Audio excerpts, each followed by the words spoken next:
प्रिय छात्र एवं छात्राओं, मैं संजय सिविल फोरम में आपका दिल से हार्दिक स्वागत करता हूं। जैसा कि आप जानते हैं, आज 10 जून 2025 है, दिन मंगलवार है।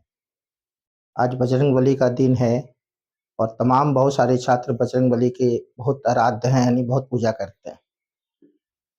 तो आज मंगलवार बजरंगबली के दिन मैं शुभ कामना देता हूं संजय सिविल परिवार के जो भी विद्यार्थी हैं, छात्र एवं छात्रा हैं।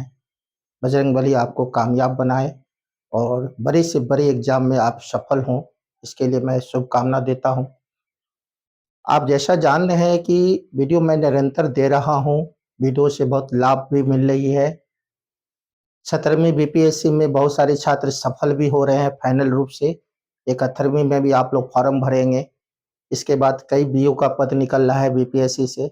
तो इस बार आपकी बहुत बड़ी चांस है, आप अपने ध्यान को केंद्रित करके बीपीएससी से ये तमाम जितनी भी एग्जाम निकलती है, आप एक सीट अपना निश्चित सुनिश्चित कर लें, क्योंकि जीवन में बार बार मौका मिलती नहीं है। इतनी बड़ी मेगा बहाली है, तो मैं बार बार ये केंद्रित कर रहा हूँ कि अपने ध्यान को बिल्कुल अपनी पढ़ाई के प्रति केंद्रित करना है और बड़े से बड़े जो बीपीएससी अधिकारी हैं, गजेटेड पोस्ट हो या नॉन गजेटेड पोस्ट हो, कोई भी एक पद आप हासिल कर लें, है ना।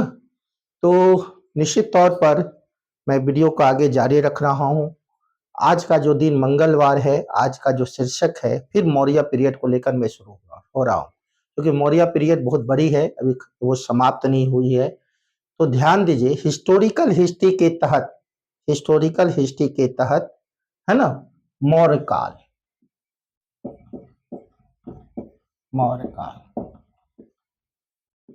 धार्मिक कारण। तो फ्रेंड्स ध्यान दीजिए, प्राचीन भारत के इतिहास में एक अखिल भारतीय साम्राज्य पहली बार मगध की धरती पर समूचे भारत में तमिलनाडु और केरल को छोड़कर समूचे भारतीय उपमहाद्वीप पर और भारत से बाहर ईरान इराक तक इतनी बड़ी साम्राज्य में मौर्य साम्राज्य की स्थापना हुई। इतनी बड़ी विशाल साम्राज्य मौर्य साम्राज्य एक इतिहास में अखिल भारतीय साम्राज्य को स्थापित कर रहा है और उसमें इसके जो संस्थापक हैं वो काफी योग्य हैं, चंद्रगुप्त मौर्य, और जिसके कारण इसका नाम मौर्य वंश है। और चंद्रगुप्त के वो महान गुरु जो विश्व के सबसे विद्वान व्यक्ति हैं, जब तक पृथ्वी रहेगी तो विष्णुगुप्त का नाम रहेगा। उस विष्णुगुप्त चाणक्य की सहायता से चंद्रगुप्त मौर्य धनानंद को हराकर और यूनानी दासता से भारत को मुक्त कर एक अखिल भारतीय साम्राज्य मौर्य वंश को स्थापित किया। तो मौर्य वंश जब स्थापित हुए, चंद्रगुप्त मौर्य के बाद बिंदुसार बैठे, अशोक बैठे, तो इतनी बड़ी साम्राज्य में शासन को चलाने के लिए एक सेंट्रलाइज गवर्नमेंट थी। उसका एडमिनिस्ट्रेशन पावर बहुत मजबूत था, गांव तक सेंट्रल की पकड़ थी। इसके बाद प्रशासन के बाद मौर्य काल की एक अलग अद्भुत समाज है, मौर्य काल की एक विस्तार राष्ट्रीय अंतर्राष्ट्रीय अर्थव्यवस्था है। तो निश्चित तौर पर मौर्य काल की धार्मिक स्थिति भी काफी अद्भुत है। तो मौर्य काल की जो धार्मिक स्थिति है, मौर्य काल के जो राजा हुए वह ब्राह्मण धर्म, वैदिक धर्म, बौद्ध धर्म, जैन धर्म, आजीवक धर्म सभी के अनुयायी हैं। मैं कह सकता हूं कि मौर्य काल में ब्राह्मण धर्म का विकास हुआ, वैदिक धर्म का विकास हुआ, बौद्ध धर्म का विकास हुआ, जैन धर्म का विकास हुआ, आजीवक संप्रदाय का विकास हुआ। यानी चारों ओर धर्म जो है विकास मौर्य काल में देखने को मिलते हैं। अब बात होती है कि मौर्य काल में जो पहले से चली आ रही थी वैदिक परंपरा, यज्ञ प्रधान, यज्ञ चिंतन, बहुत सारे यज्ञ हो रहे थे, अश्वमेध यज्ञ हो रहे थे, वाजपेयी यज्ञ हो रहे थे, राजसूय यज्ञ हो रहे थे, अग्निशोष्ट यज्ञ हो रहा था, बड़े बड़े यज्ञ हो रहे थे। यज्ञ प्रधान वो जारी रही। मौर्य काल में जो वैदिक काल जो है उसकी परंपरा पहले से जारी थी और मौर्य काल में भी जारी रही। और इसके बाद जो है अधिकांश यज्ञ होते थे मौर्य काल में भी, और मौर्य काल में पहली बार उपनिषद चिंतन पर भी विचार किया गया। तो मौर्य काल के जो राजा हैं वो ब्राह्मण धर्म के बहुत बड़े अनुयायी हैं। सम्राट अशोक जो है बौद्ध धर्म ग्रहण करने के पहले वो शिव के बहुत बड़े पुजारी थे, और शिव के पुजारी होने के कारण वो हजारों ब्राह्मण को वह दान देते थे, भोजन कराते थे। तो ब्राह्मण धर्म का बहुत बड़ा अनुयायी वो अशोक भी हैं। तो निश्चित तौर पर बौद्ध धर्म में वैदिक धर्म, ब्राह्मण धर्म का विकास हो रहा है। इसके बाद आप देख रहे हैं कि कौटिल्य के अर्थशास्त्र भी वो बता रहे हैं कि उसमें कौटिल्य का अर्थशास्त्र जिसमें 15 अध्याय है, 180 प्रकरण है, 6000 श्लोक है। तो कौटिल्य का अर्थशास्त्र ये बताता है कि देवताओं के लिए देवता अध्यक्ष एक अधिकारी भी होते थे। इसके बाद जो मेगनास्थनीज की इंडिका है वह एक दो देवता का जिक्र करते हैं, हेराक्लिच जिसको कृष्ण कहा गया है, जिसकी नगरी मथुरा है। मथुरा कृष्ण की नगरी है और मथुरा कृष्ण को हेराक्लिच जो है मेगनास्थनीज इंडिका में अपने नाम को संबोधित कर रहा है। इसके बाद जो है मेगनास्थनीज इंडिका में भगवान शिव को डायनोसिस कह के कहते हैं कि भगवान शिव की भी पूजा मौर्य काल में हो रही है, कृष्ण की भी पूजा मथुरा में मौर्य काल में हो रही है।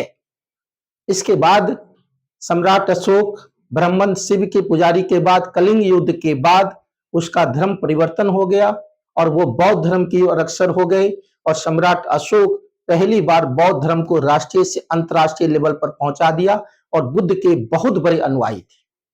और यही कारण है कि अशोक अपने पुत्र महेंद्र और संघमित्रा को बौद्ध धर्म के प्रचार के लिए बाहर भी भेजा और बौद्ध धर्म में विश्वास के बाद वो कई वृक्ष लगाए, कई मनुष्य के कल्याण के लिए काम किए भी अशोक, सम्राट अशोक।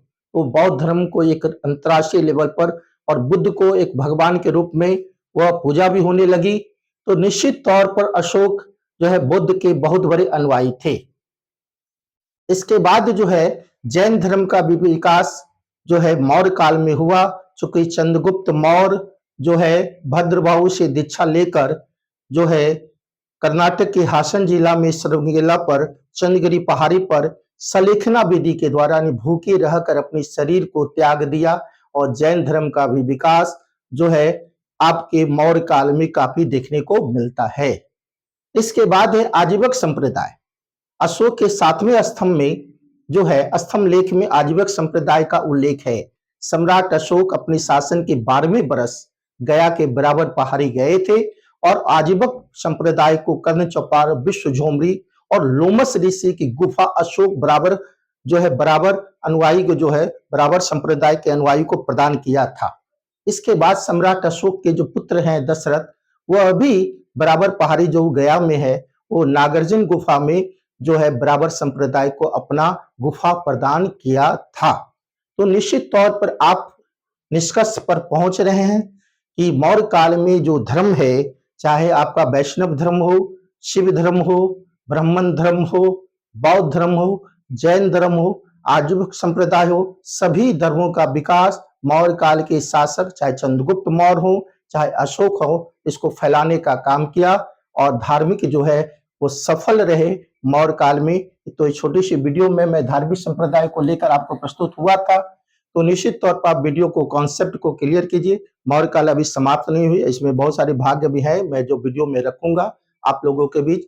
मैं फिर आपसे अनुग्रह निवेदन करता हूं कि अपनी पढ़ाई के प्रति सजग रहिए, कंसंट्रेशन बरकरार रखिए।